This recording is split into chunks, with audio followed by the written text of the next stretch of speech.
24 గంటల తర్వాత మరలా ఈ ప్రపంచ యుద్ధం ఆరంభమయ్యేటట్టు కనబడుతుంది. పాకిస్తాన్ పీస్ టాక్స్ కంప్లీట్గా ఫెయిల్ అయిపోయాయి. ఫిబ్రవరి 28 నుంచి నేను ప్రయత్నిస్తూ అవతల పాకిస్తాన్ లీడర్స్తో, ముఖ్యంగా ఇరాన్ లీడర్స్తో నేను జరిగిన చర్చలు మీరు విన్నారు. అమెరికాలో ఉన్న ప్రెసిడెంట్ ట్రంప్ గారేంటి, ఇక్కడ పెద్దలేంటి, గంటల తరబడి నేను ఇచ్చిన 15 పాయింట్లు డిస్కస్ చేసి ఒప్పుకున్నప్పటికీ ఆయన చీఫ్ నెగోషియేటర్ ట్రంప్ గారు ఒక స్టీవ్ విట్కాఫ్ గారు కాల్ చేసి సలహాలు అడిగినప్పుడు నేను ఇచ్చినప్పటికీ ఈ యుద్ధం మాత్రం ఆగటలేదు. మీరందరూ ప్రార్థించమని మరొకసారి కోరుతున్నాను. ఎందుకంటే ఇప్పుడు మన తెలుగు రాష్ట్రాల్లో, మన దేశంలో చూడండి, 3,000 రూపాయలు ఇచ్చినా వంట గ్యాసులు దొరకట్లేదు. ధరలు అత్యధికంగా అన్ని రంగాల్లో పెరిగిపోయి 850 కోట్లలో దాదాపు 800 కోట్ల మందికి జనాలకి నష్టం కలిగిస్తుంది. ఈ విషయంలో నేను ఇప్పుడు వాషింగ్టన్ డీసీలో దాదాపు 40-45 రోజులుగా ఉన్నాను. చర్చలు జరిపిస్తున్నాను. రాత్రి పగలు మీటింగ్లు జరుగుతున్నాయి. మీడియాతో ఇంతవరకు నేను మాట్లాడలేదు. ఇప్పుడు ఎందుకు మాట్లాడుతున్నానంటే, నేను ఇంత బిజీగా ఉన్నానని తెలుసుకొని the ancient pattern Pentecostal church gospel to the unreached millions అనే సంస్థలు నేను స్థాపించాను. దానికి founder, president, chairman, CEO, donor నా డబ్బుల ద్వారా ఈ సేవలన్నీ చేసిన మీ అందరికీ తెలుసు.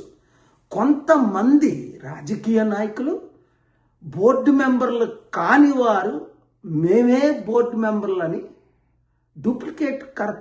డూప్లికేట్ పత్రాలు తీసుకొని, ఏయో ఆర్డర్స్ తీసుకొని వెళ్ళి కొంతమంది దగ్గర ఈ భూములు మావి అని వాళ్ళు చెప్పుకొని అమ్మటానికి ప్రయత్నిస్తున్నారు. కొంతమంది అడ్వాన్స్ కూడా ఇచ్చారట.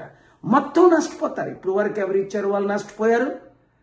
నేను తప్ప ఈ 2 సంస్థలు, అది సంగారెడ్డి కానీ, సదాశివపేట కానీ, హైదరాబాద్ కానీ, విశాఖపట్నం కానీ, విజయనగరం కానీ, గమ్ సిటీలు కానీ ఎవ్వరికి సంబంధం లేదు. కొన్నవారు నష్టపోతారు, అమ్మిన వారు నష్టపోతారు.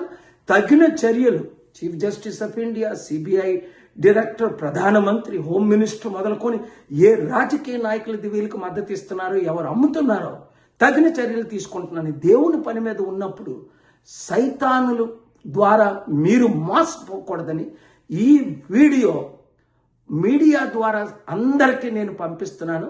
యుద్ధం ఆగేటట్టు ప్రార్థించండి, శాంతి వచ్చేటట్టు ప్రార్థించండి, ప్రపంచ 3వ యుద్ధం రాకూడదని ప్రార్థించండి. ఎందుకంటే ఇలాంటి పెద్ద యుద్ధం నేను ఎప్పుడు చూడలేదు.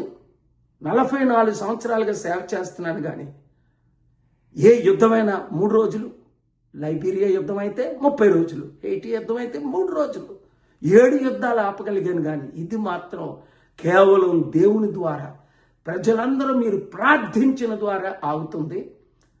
ఈ వీడియో ప్రతి ఒక్కరికి షేర్ చేయండి, ప్రార్థించండి. God bless you. Thank you very much.